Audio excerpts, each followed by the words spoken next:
आदर्श और छुटकी अलग हो गए। छुटकी ने पीड़ित के बारे में इंफॉर्मेशन इकट्ठा करने के लिए पुलिस के पास गई और उन पुलिस ऑफिसर्स और डॉक्टरों से और सुराग इकट्ठा किया जो पहले इस इंसिडेंट के प्रभारी थे।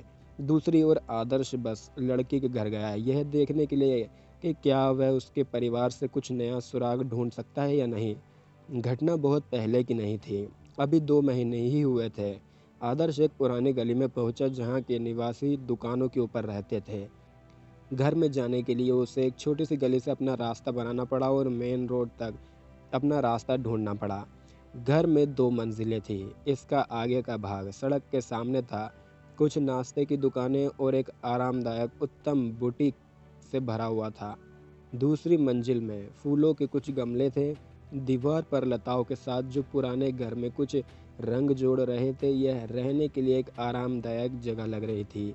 घर में एक छोटा बैकयार्ड था जिसमें कुछ टूटी हुई जाली थी।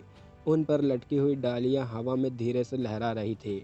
ये एक परिवार के लिए एक आरामदायक और सुखी जीवन जीने के लिए एक सूटेबल जगह की तरह लग रहा था। फिर भी दूसरी मंजिल पर बगीचे और बालकनी में अंतिम संस्कार के लिए उपयोग किए जाने वाले सामानों के ढेर थे। आदर्श अनिश्चित था कि वे 2 महीने के बाद भी वहाँ क्यों थे और इसने घर का रूप बदल दिया। हेलो, क्या ये शिवानी का घर है?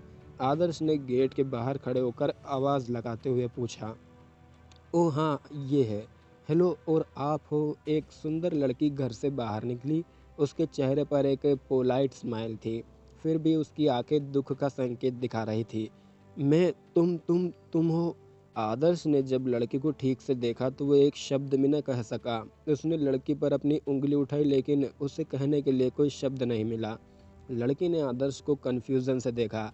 उसे नहीं पता था कि वो इस तरह रिएक्शन क्यों दे रहा है। आदर्श ने कुछ कदम पीछे ले लिए। वो हैरान था क्योंकि जिस लड़की ने उसे ग्रीट किया था वो वही लड़की थी जिसका उल्लेख सुरेंद्र ने किया था जो पहले ही मर चुकी थी। आदर्श ने यहाँ आने से पहले उसकी तस्वीर को देखा था, इसलिए उसने तुरंत उसे पहचान लिया। उसने डेथ सर्टिफिकेट भी देखा था। ऐसा कहा जाता था कि लाश का अंतिम संस्कार कर दिया गया था, फिर भी वो जीवित थी और ठीक उसके सामने खड़ी थी। क्या ऐसा हो सकता है कि किंवदंतियाँ सच थी कि जिन लोगों का खून वैम्पायर्स द्वारा पी लिया जाता था वे पहली पूर्णिमा पर फिर से जिंदा हो जाएंगी और उनमें से एक बन जाएंगी? लड़के का चेहरा पीला था, खून के रंग की कमी थी। उसके होठ काफ़ी गुलाबी और चिकने थे जो उसे एक दयनीय रूप दे रहे थे जिसने आदर्श को उसके लिए कुछ कोमल स्नेह महसूस करने का आग्रह किया। फिर भी यह केवल वेम्पायर से एक महान भेष हो सकता था, एक महिला वेम्पायर। क्या इसका मतलब ये नहीं था कि वो उसके जैसे एक सुंदर लड़के में दिलचस्पी लेगी? मैं शिवानी की बहन हूँ, अवनी। हम जुड़वा हैं, लड़की ने कहा जब उसे आखिरकार कुछ एहसास हुआ। ओह! आदर्श के होठ मुड़ गए। Damn it! हाल ही में उसकी कल्पना विक्षिप्त हो रही थी। उसे निश्चित रूप से अमेरिकी टीवी शोज़ को देखना कम कर देना चाहिए। जुड़वा? ओह! इसने तो मुझे लगभग डरा ही दिया। आदर्श ने एक गहरी सांस ली। आदर्श के रिएक्शन को देखते हुए लड़की हंस पड़ी। फिर उसने कहा, तुम मेरी बहन के दोस्त होना चाहिए, है ना? हाँ हाँ, मैंने खबर सुनी। आदर्श ने सिर हिलाते हुए कहा। आदर्श ने एक हंटर के रूप में अपनी असली पहचान प्रकट नहीं की।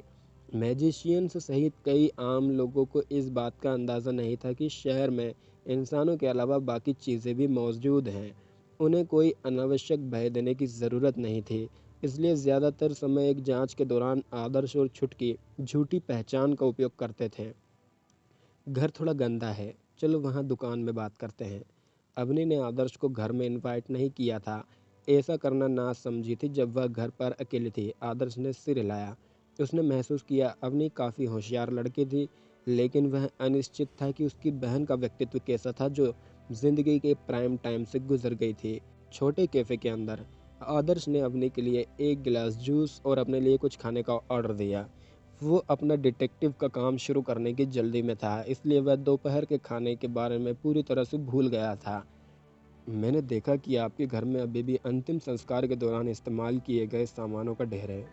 2 महीने हो गए हैं, किसी ने अभी तक उन्हें बाहर क्यों नहीं निकाला? आदर्श ने पूछा।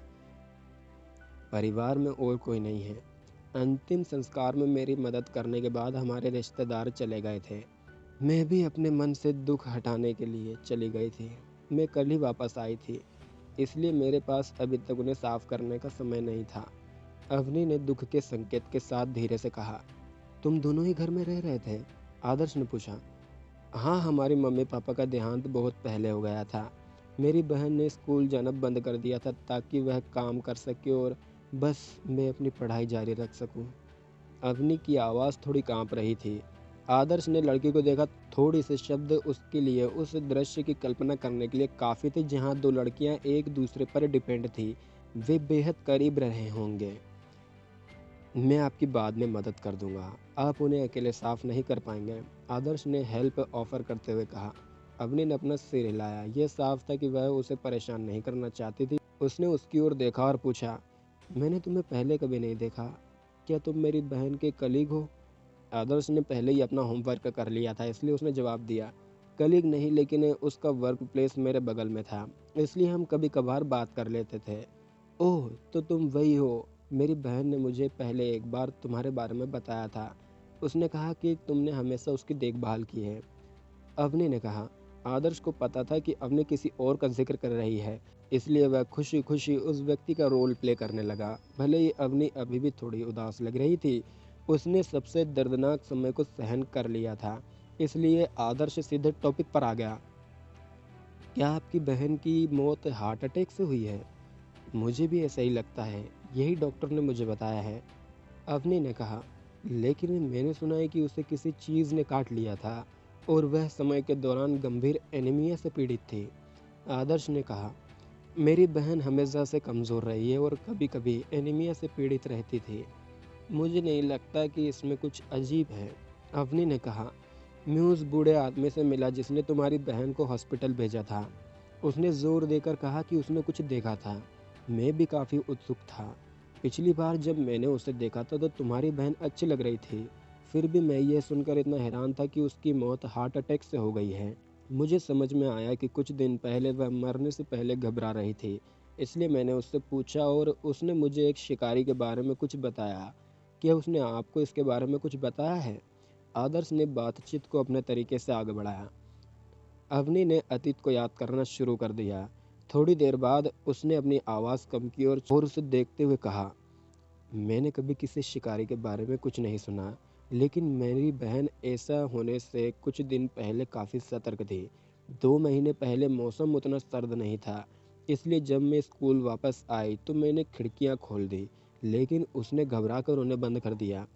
ऐसा लगता है उन दिनों के दौरान कुछ हुआ था। आदर्श ने अपनी नाक पर चश्मे को ठीक किया, बस इसलिए कि वो एक फेमस डिटेक्टिव की तरह दिखता था। उसने एक चश्मा भी खरीदा। बिल्कुल बिल्कुल।